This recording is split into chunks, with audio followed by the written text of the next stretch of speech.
Chapter 22, Part 3, To Honor. Chapter 1, The Story of Who I Am. There was no chance to talk as we rode across the plains. Gandalf and Shadowfax set a demanding pace, and I could only do my best to stay in the saddle and keep urging Lightfoot on. Through the night and all the next day we rode, Pippin dozing in the saddle and me struggling not to. But as the next night fell, I could see the golden roof of Medalis coming into sight. "We should stop to rest the night here," Gandalf proclaimed. "Shadowfax has yet more to give, but we cannot overtire either of our mounts before we reach our destination."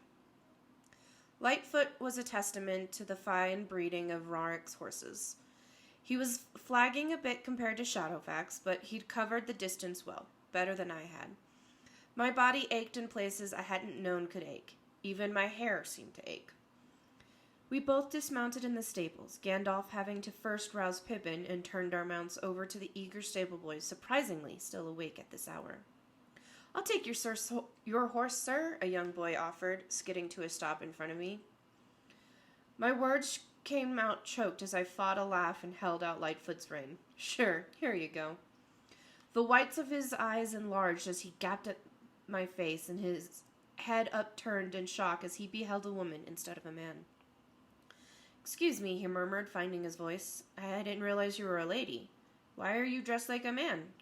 The words must have slipped out because he immediately seemed horrified. I let out a snort as I walked away, tousling the boy's hair as I went. Don't know what everyone's got against women wearing pants. Hell of a lot more comfortable than all those damn skirts. Gandalf gave me an odd look as I approached him, but seemed to almost visibly shake it off. "Male children of the Rohirrim take turns staying with their horses through the night to guard them," Gandalf explained to my curious glances at the boys gathering to peer eagerly at us. I left with one lingering look at the boys now hustling about. The logistics of protecting so precious a commodity couldn't be argued with, so I pushed it from my mind. The young boys of my own world would likely have benefited from such responsibilities instead of being allowed to waste their youths with TVs and video games. Even at so late an hour, we were greeted at the steps of Medus by the regal visage of Eowyn. Her summer wheat locks glistened down her back and her sword gleaming at her hip. The dichotomy of her image gave me pause as I mounted the stairs. So soft and fair, yet hard and lethal at need. I could see what would be the appeal in Faramir's eyes. The feminine comfort, the warrior strength. And I wondered again what Legolas saw in me. Eleth were the epitome graceful feminine beauty. Any beauty I might once have had was fading and increasing with age. And what hadn't, I'd fought and beaten down until it was hardened to more useful masculinity. I stared at my hand, now scarred and calloused, from use and abuse, telling the story of who I was and how I'd gotten there. They weren't the soft hands of an elf.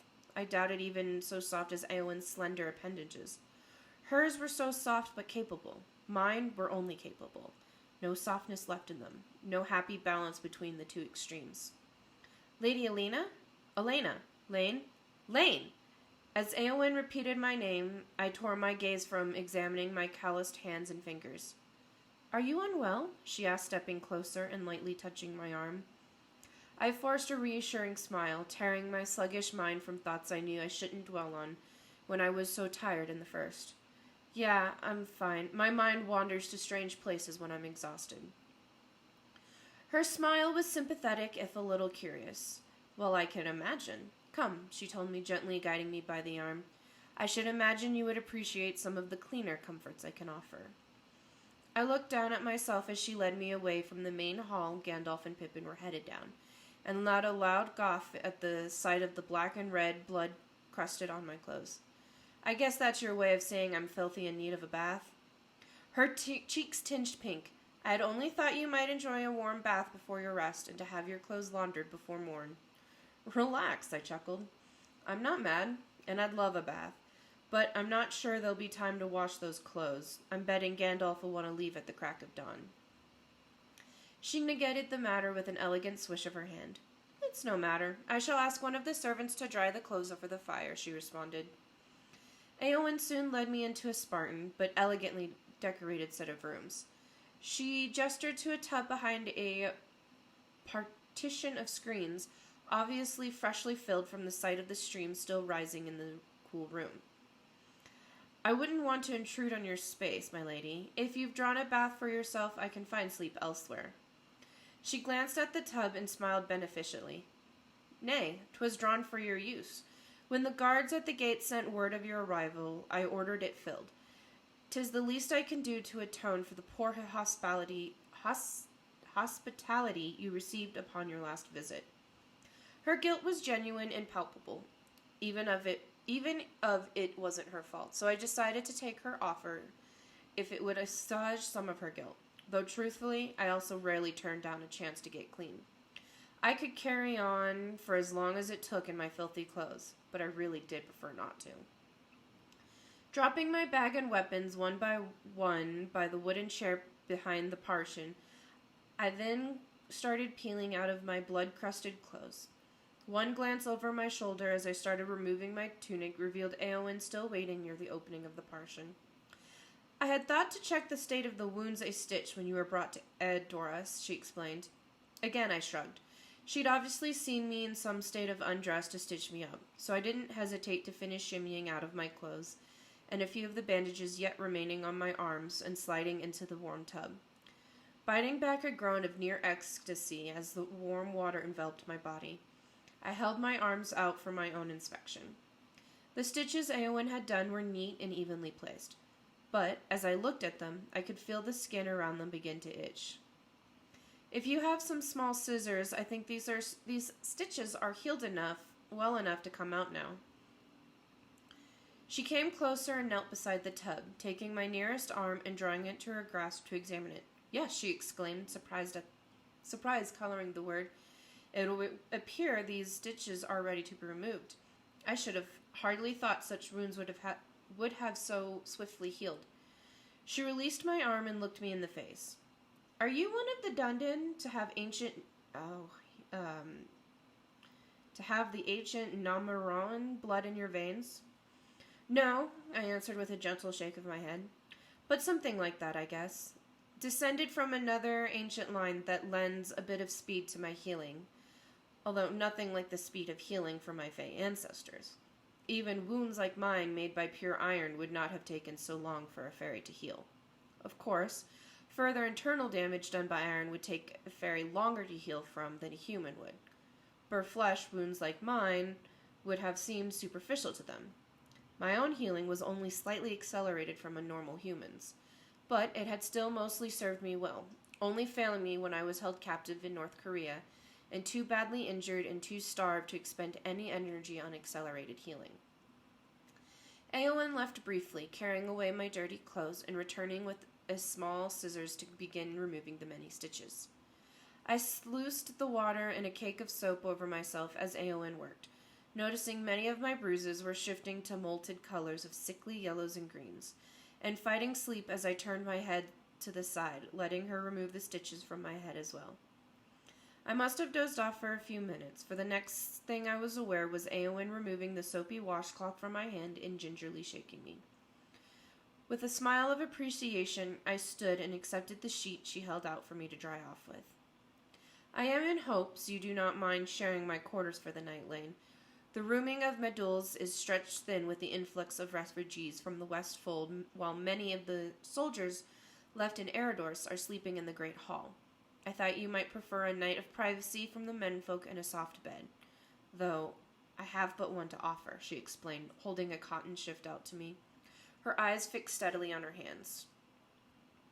I gratefully took the sleeveless nightgown, pleased by her simple use of my nickname, and watched her downturned face as her eyes shyly avoided mine.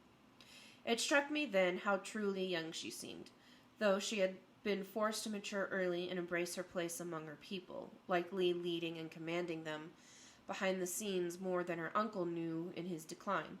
She was in fact still quite young, perhaps 16 or 17 by my estimation. No doubt a woman to her people, but still with that flush of youth. I would be honored that you'd share your quarters with me, I gently offered, pleased by the childlike delight in her eyes. Following her around the partition, I watched as she grabbed extra bedding out of a trunk at the foot of her bed. Seeing no cot or other bed, I stalled her movements, realizing her intentions. We're both grown women, Eowyn. We can share the bed. No sense in you sleeping what's left of the night on hard stone. She seemed demure, but pleasantly surprised at my words. If you have no objection to such an arrangement, neither do I. She snuffed several lanterns around the room, leaving only a candle by the bed lit and climbing into the bed near the wall. As I slid in next to her, I was glad she'd taken the space near the wall, leaving me the side of the bed easiest to escape from. Not that I'd fear I'd need escape. Some things were just seared into my marine mind. After I'd blown out the candle, we laid in the roughly full-sized bed in silence. Eowyn was still and quiet, her breathing shallow so that I'd have thought her asleep but for the gentle buzz of her thoughts. Thankfully, most of Eredor's was asleep, so her thoughts did not prove too difficult to avoid. How went the battle at the Deep? Her voice suddenly questioned in the dark. I rolled over to face her inquisitive stare. The soft moonlight spilling into her room must have highlighted the question in my expression for she clarified. I have received word from my brother, of course, but 'tis just simple words saying the battle was won and listing our losses. I meant, what was it like to fight in such glory? The awestruck hero worship in her words was heavy on my heart. I knew she needed to ride to the Pelennor fields, believing the only glory or fate she could ever find was to fight and die greatly in battle. But my heart knew battle wasn't glorious, and it was no great fate. I lived, and so many didn't. Boys too young to ever know all the wonders that life should have in store for them. Friendships, loves, marriages, and children. And wizened men too old to recall such wonders. There's nothing truly so glorious about battle. And old warriors who speak of it are too tormented by what they've seen and done to admit they can never again attend the purities of those simple wonders in life. I am proud of my accomplishments as a warrior, Eowyn, and I won't take back the sacrifices I've made so others didn't have to. But some days, I wish I'd never started down the path that hardened me into this woman. She was silent after I'd spoken, and I almost hoped she'd heard my words. I think to die in such a battle that the people would sing of it for ages to come would be a great honor, she timidly but resolutely whispered. The people of the highest honors are the ones who led quiet existence, loudly singing the tales of those who never were granted their quiet, peaceful lives. We sing tales and tell stories of the tragic lives, not the truly blessed ones, I answered. She had no response to my words, but I knew in my heart that she wouldn't understand until it was too late. Hello? I cautionally called to the void. Am I somehow back in my hole in that North Korean cave?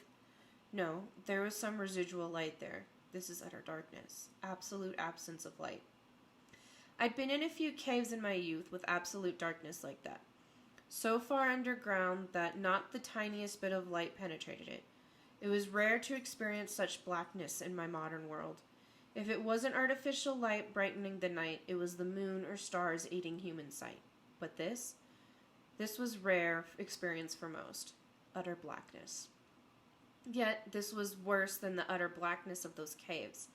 This embodied more than darkness to my sight. This was utter darkness to my senses and my soul, oppressive and crushing, and a sensation I'd felt once before. Nama, or whatever the hell your name is, get the hell out here. You know I don't like that whole talking to a disembodied voice thing anyways. And what the hell did I do to piss you off again? I haven't tried to save anyone who was supposed to live, that I know of, I added under my breath. I knew I was likely rambling, but my nervousness at the oppressive dark made my tongue hard to hold. Light suddenly illuminated everything around me, highlighting the scene before me. A cozy, snug cabin seemed to be my surroundings, though how I'd gotten there, I couldn't say. Wait a minute, I'll be damned, is this... But I trailed off, not knowing how to finish my question. This is the home you were born to, though faint to your recall, a small part of your memory recognizes this place as the only home you knew. I turned towards the corner of the room by the window where the alto voice called from.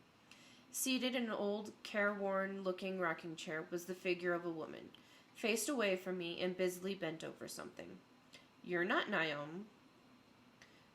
though I meant it as a statement, instead came out uncertainly. "How do you know?" she asked curiously, not looking up as I began painstakingly inching closer to in front of the figure. "You don't feel like him." At the curious noise she made, I elaborated, feeling more certain that this wasn't Naom. "You don't feel so pissed off and angry." Wanting to bite my impetuous tongue off, I corrected myself. "I mean, you don't seem so dark or foreboding, friendlier somehow, though still with the undercurrent of impressive power."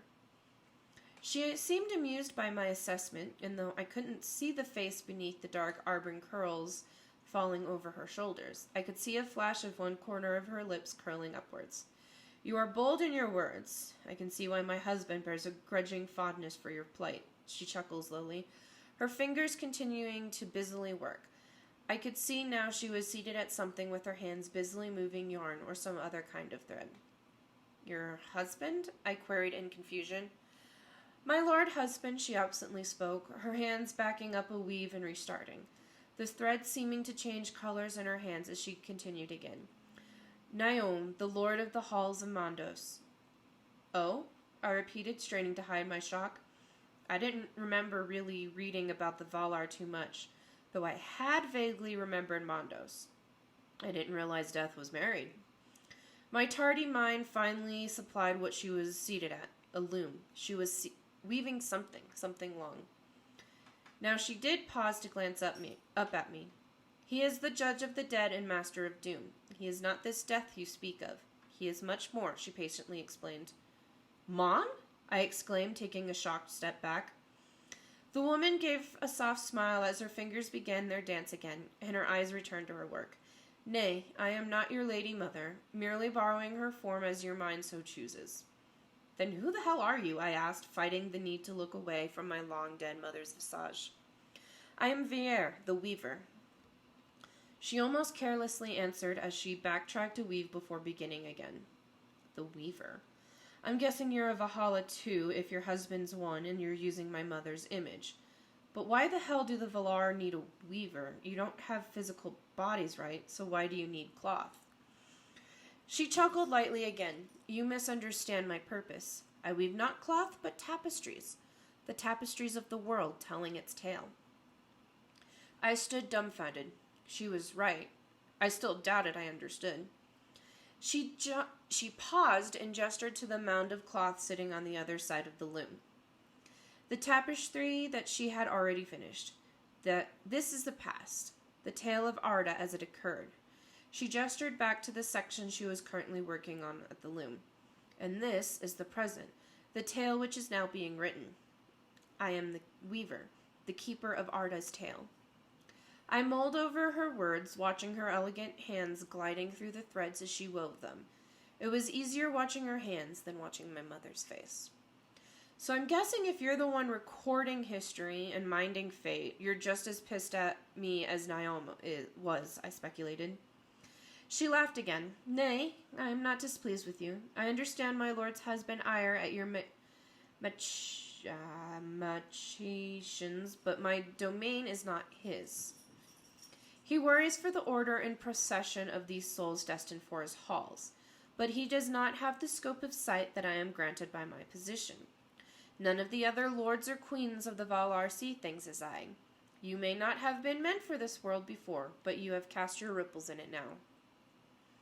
I waited for her to continue and finally prompted. "What do you mean? I've done my best not to change this world, but unless I go find a mountain to live like a hermit on, it's not possible. Even without trying, I've changed things. Maybe I should try to change some things for the better." She gestured to the mounds of tapestry again. "Aye, you have changed things, child. Since your entrance onto the plain of Arda, I have been forced to change and reweave my tapestries, as I have not found cause to do since I first began to record Arda's tale. For ages I have weaved without being forced to go back.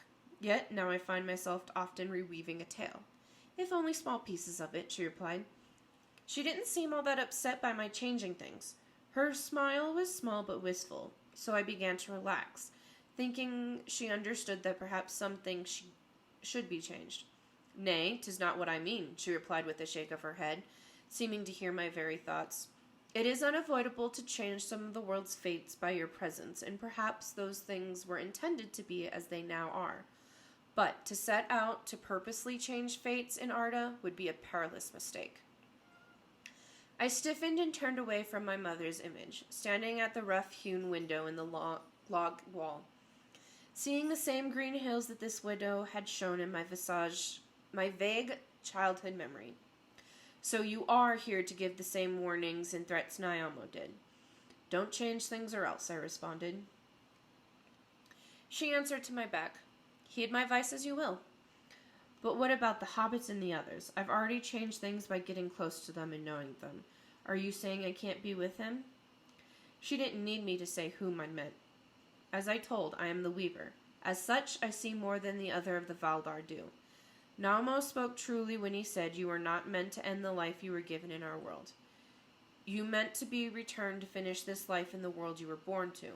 You cannot begin anew while one story remains unfinished. Balance must be restored. I twirled to face her. So you're saying I'll be sent back to my own world, now that I want so desperately to stay here? Your ending must be written in your world, she steadfastly answered, pausing her weaving again. That's bullshit. I don't want to stay here, though. Can't I at least live out my days here and return to my world when my life is finally spent? I pleaded. One brow delicately climbed her forehead. You presume much to think you should be given so many years here in Arda before your withered days. You also presume much to assume you shall not be slain in battle before such an end. Granted, I conceded, I'm the first to admit the perils of battle, but I've got no home to return to, no place I belong, no people I belong to. For the first time in my life, I'm happy here. Her face softened. None of the Valar is callous to your plight, and I confess to being compassionate to your quandary myself. She picked up a part of the tapestry and let her fingers trail across an odd section that was frayed and raised with small bumps. The parts of the tapestry that fit difficulty with the rest are those I hold dearest in my heart. They are perhaps not perfect as how the rest of the tapestry fits together, but I find the pieces that are unusual more intriguing than the others are. They have many difficulties finding their own places.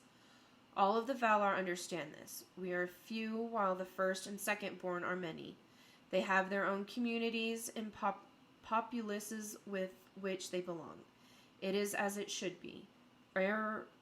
Erelevatar made all things to live in harmony and in kinship. In the end, you will travel peacefully to where you may, at the very least, find tranquility, if not kinship. So I get no choice, no say. I'm just going to be sent back to my world where I guarantee you I won't find peace or tranquility, I ground out. She smiled sympathetically, but gave me no words of advice. Isn't there anything I can do to stay here? I pleaded. Now that I had found even a sliver of happiness, I wanted to hold on to it with both hands and maybe all 10 toes. She stepped away from her loom for the first time, stepping closer as she reached out and placed a hand over my own clasped ones. To gain what you wish most, you must let go first.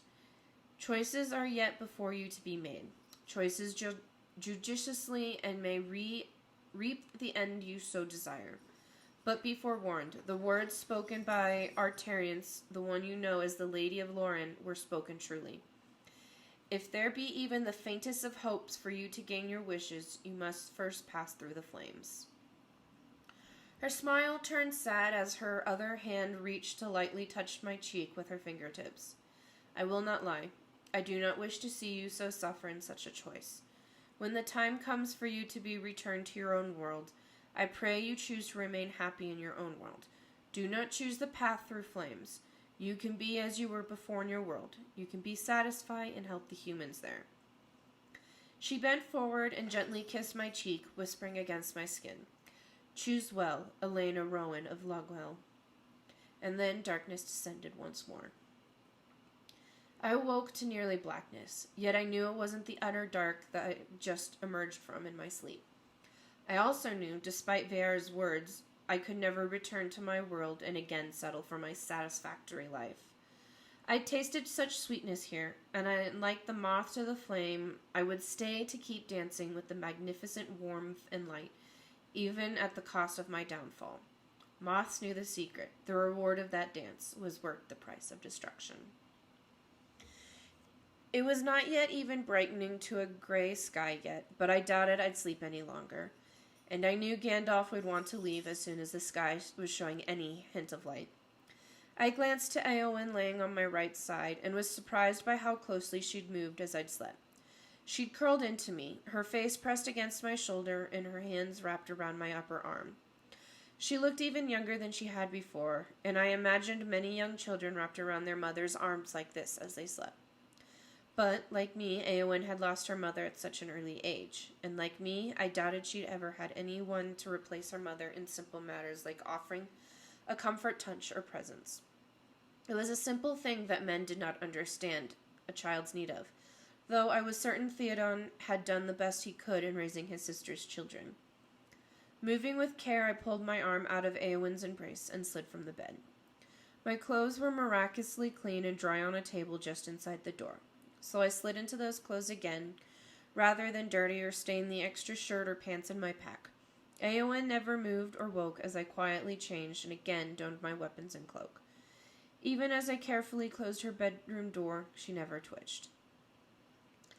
As I rounded the corner into the great hall, I marveled at how much the bath and a bit of sleep in a bed had helped my aching body. And lost in my thoughts, I nearly ran into Gandalf's imposing white-robed form.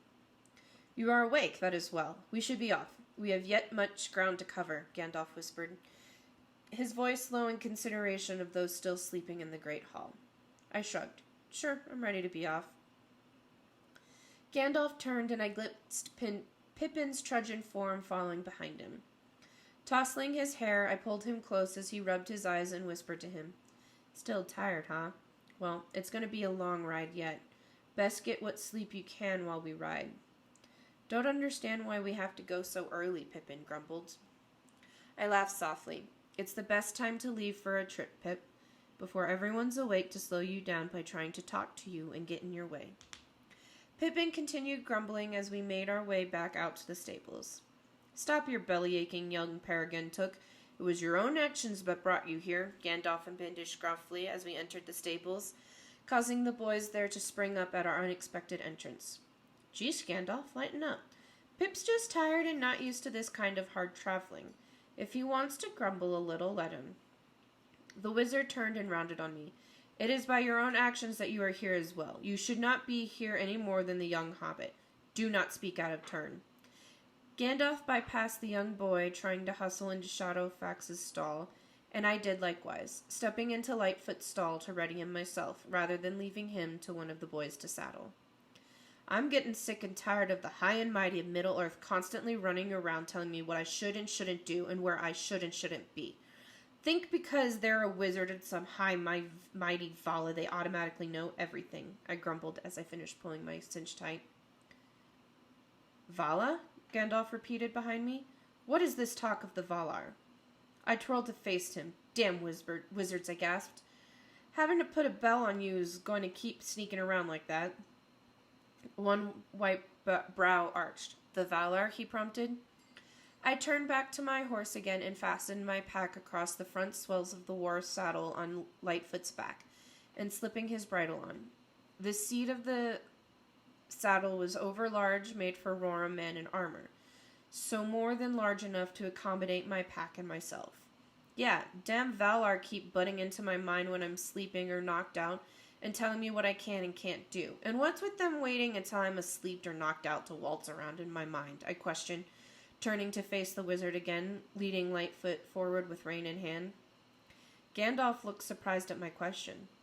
"The Valar oft choose to appear to a mortal in their dreams, as it is easier on their fragile minds," he replied offhandedly, not moving as I walked up to him where he blocked my path. "How often have the Valar appeared to you?" I shrugged. "Twice, I guess." "And what, pray tell, did they speak of with you?" he pressed. "None of your business. They were just trying to tell me how I shouldn't change fate and such." He looked away for a moment and then nodded and moved out of the doorway to the stall. The young Rorik boys stood around nearly wringing their hands, obviously upset that we hadn't allowed them to perform their duties. "Keep your shirts on. I'm sure you'll have plenty of other work to do," I told them as I walked out into the cold air. Gandalf rode up beside me, Pippin already dozing upon Shadowfax in front of the wizard. I swung into my own shadow, loath to allow anyone such height advantage over me. Well, let's get on to Gondor, I told the wizard. Neither of us is getting any younger. But Gandalf didn't move and instead seemed to be sizing me up. Your manner is nearly as gruff as when you first came into this world. I bristled. So, I've always been a woman in a man's world. Being soft doesn't get you anywhere. The wizard shook his head. Nay, you had softened much in the time since my fall, and much you had gained. You need not return to your gruff ways to cover the hurt in your heart. I looked away to the southwest and what our path to Minas Thras would be. Other women may think bellyaching about their hurts and upset will make it better, but I know it doesn't do a damn thing. The hurt will still be there. Best to bury it and work. I turned back towards the wizard. We got a lot of ground to cover to get to our destination. We best get moving. And thankfully, the wizard pressed no more, and we rode silently.